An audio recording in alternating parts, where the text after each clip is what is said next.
This is what women do. They'll align with each other, they'll reinforce each other, and they'll stand by each other even when they're in the wrong. And I think guys need to understand this. This is their nature. This is how it is. And this is why it's so important that you need to be able to stand for something and be able to correct that stupidity. A woman's kryptonite is shame. That is their kryptonite. If you look at feminism, the foundation of feminism in of itself was to destroy the institution of shame. Shame has been the main kryptonite for female since the beginning of human society. So when women don't hold each other accountable, the reason why they don't do it is because to hold a woman accountable means you have to shame her, and that's every woman's kryptonite. Myron Gaines leaves this YouTuber stunned with the shocking reality of feminism and its destructive effects on society in this debate, as Myron Gaines explains the dark side of feminism and how women ultimately destroy themselves because shame is the only thing that keeps women in check, because accountability is a woman's worst kryptonite.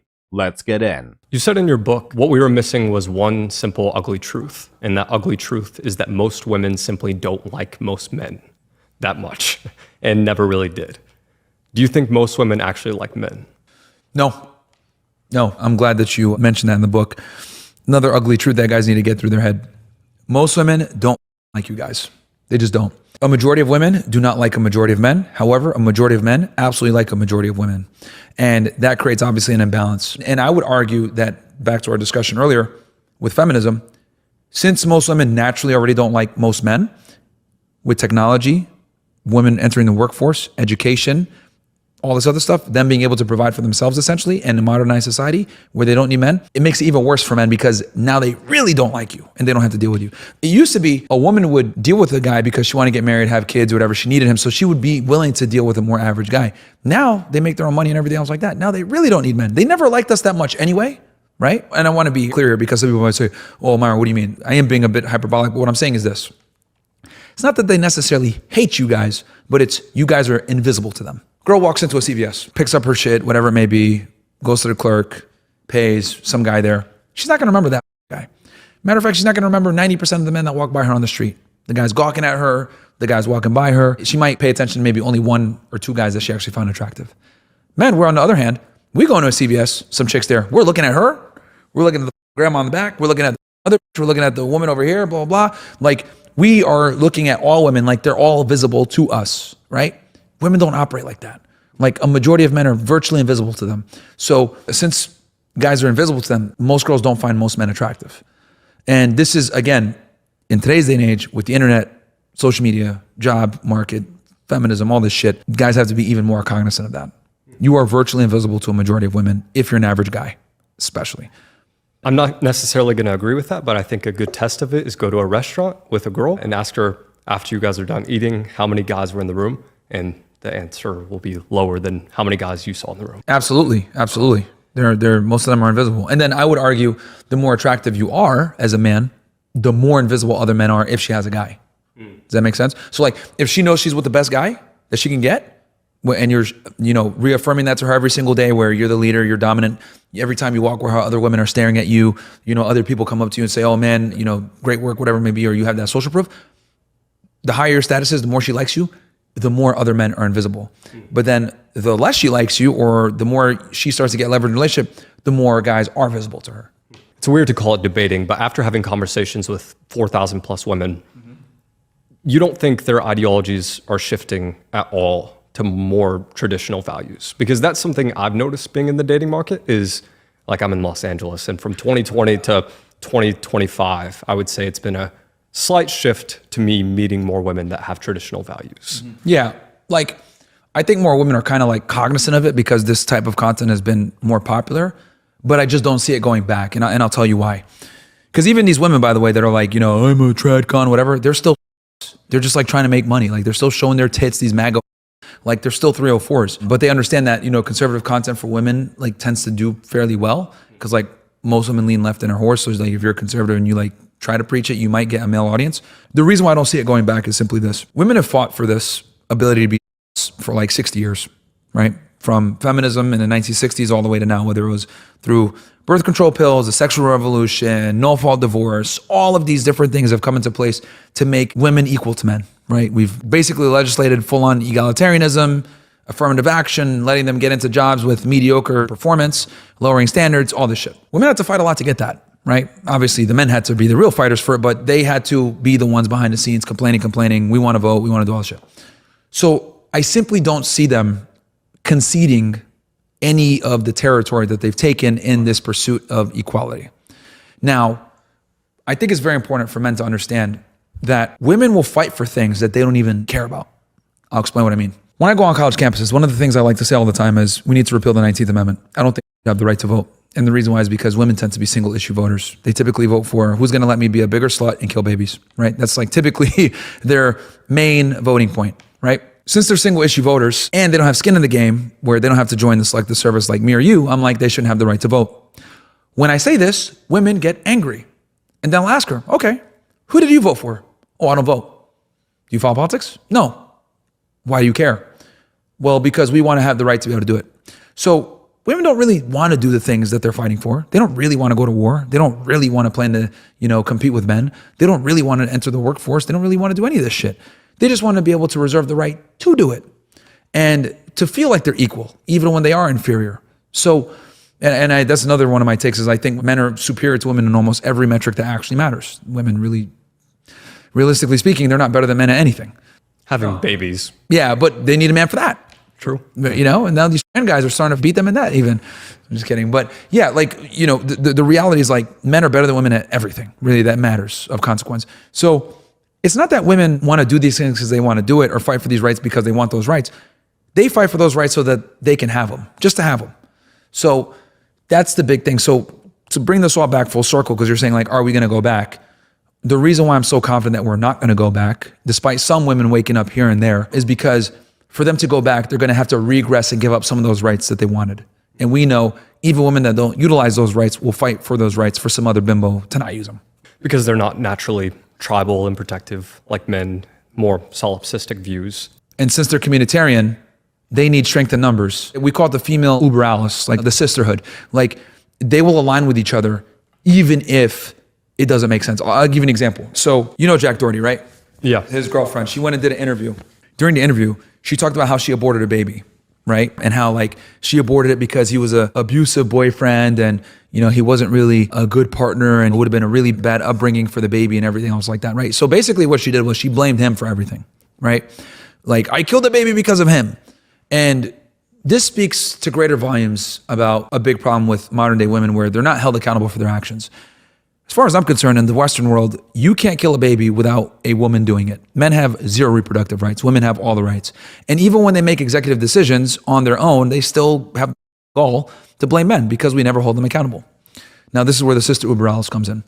During the course of that interview, us rashly sounding people might listen to it and be like, this is stupid. Like, you're literally trying to blame him for killing the baby? Like, dude, you're the one that killed the baby. But the person that was interviewing her, what did she do? Instead of saying, well, it's kind of your fault because, you have all the reproductive rights. What does she do? She hugs her, consoles her. It's not your fault. Reinforces that bad behavior, right? And this is what women do. They'll align with each other. They'll reinforce each other and they'll stand by each other even when they're in the wrong. And I think guys need to understand this. This is their nature. This is how it is. And this is why it's so important that you need to be able to stand for something and be able to correct that stupidity because they don't hold each other accountable. They're almost never accountable in anything that they do because in society it's considered taboo or misogynistic or hate speech to hold women accountable for their bad decisions. But that's an example of what I mean. Even the most deplorable of female that tries to make an excuse and blame it on a guy that had no say in the matter for killing a baby, instead of the interviewer holding her accountable saying, yo, it's kind of your fault. You're the one that made that decision. She hugs her and says, it's okay. It's his fault. Because think about it. We as a society have allowed women who, like Myron Gaines pointed out, are single issue because the largest issue that they will singularly vote on is the ability to end their own offspring. We have allowed women the right to end the offspring absent the father's decision or voice in any matter at all, and she will still blame him for it. Like, take a moment and think about how absolutely ass backwards ludicrous that actually is. That we as a society have allowed this to occur.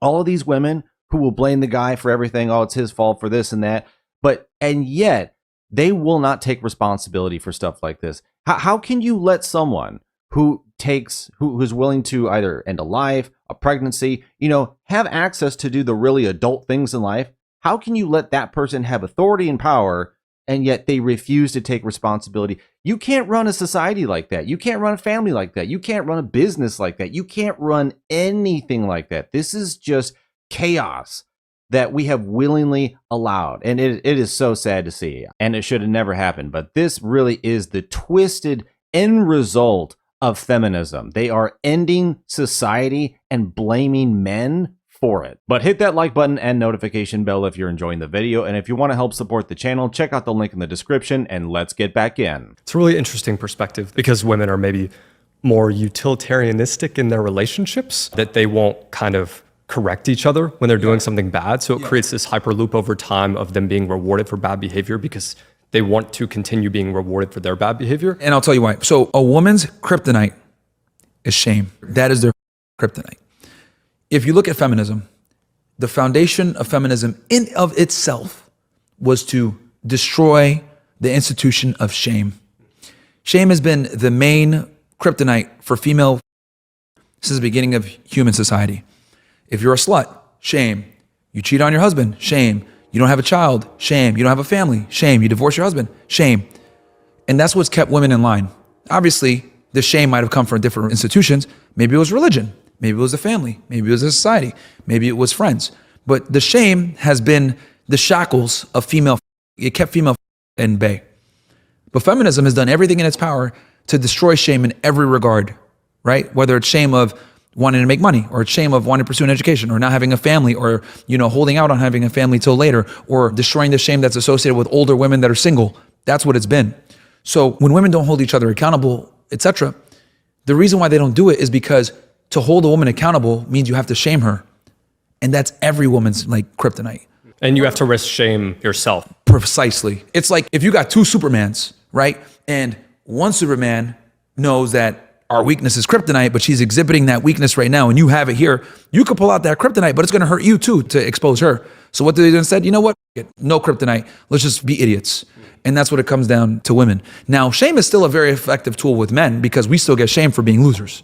Women don't anymore. And I would argue, as society's become more modern, more progressive, we've destroyed these shame institutions that used to be in place to keep women from making bad decisions.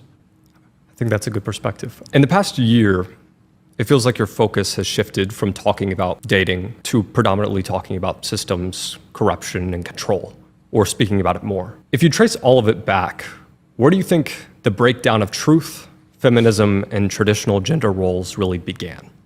The 1960s was the beginning of the end because, you got free love, drug use, feminism, birth control, no-fault divorces, women entering the workforce and education. That was kind of like the beginning.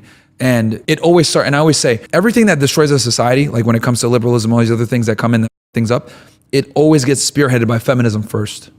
Feminism comes, it's like the big Trojan horse is feminism. But in there is the LGBT, the leftist propaganda, the equality, the egalitarianism, all the shit that, the victimhood of minorities. Feminism is the spearhead for all that bullshit to come in. Mass immigration, all these things that destroy a society, it comes in under the Trojan horse of feminism. Because since women are also human beings and we want to have sex with them, guys like simps and let's give them birth control so we can all, let's take away the shame from sex so they'll all.